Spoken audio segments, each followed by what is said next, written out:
আজকে ভাবলাম ব্রেকফাস্টে ইউনিক কিছু একটা ট্রাই করা যাক। তো সেই কারণে নিয়েছিলাম গ্রেটেড ক্যারেট, মেথি শাকটা আমি খুব ফাইনলি চপড করতে পারিনি, আদা একটু কুচোনো, বেসন, নুন, আর নিয়েছিলাম গোলমরিচ, আর সাথে নিয়েছিলাম সাদা তিল। এখানে বিটরুট দিলেও বেশ ভালো কালারফুল দেখতে লাগতো, তো আমার কাছে ছিল না। দেন জল দিয়ে আমি ওর ব্যাটারটাকে মিক্স করে নিয়েছি।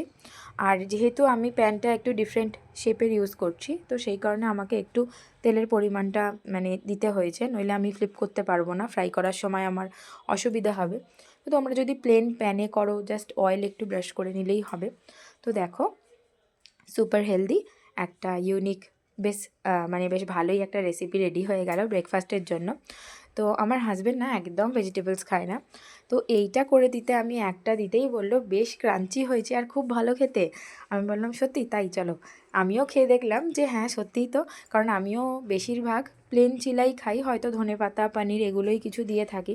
তো আজকের এই রকম টাইপের একটা কি বলবো, এটা চিলা ঠিক নয়, ওই একটা তোমার প্যাটি টাইপের। তো খেতে কিন্তু বেশ ভালো হয়েছিল। আমার মনে হয় ডিফারেন্ট শেপের জন্য বাচ্চারাও এটা অনেকটাই পছন্দ করবে। তো চলো ট্রাই করো, জানিও কেমন হয়েছে, কেমন লাগলো।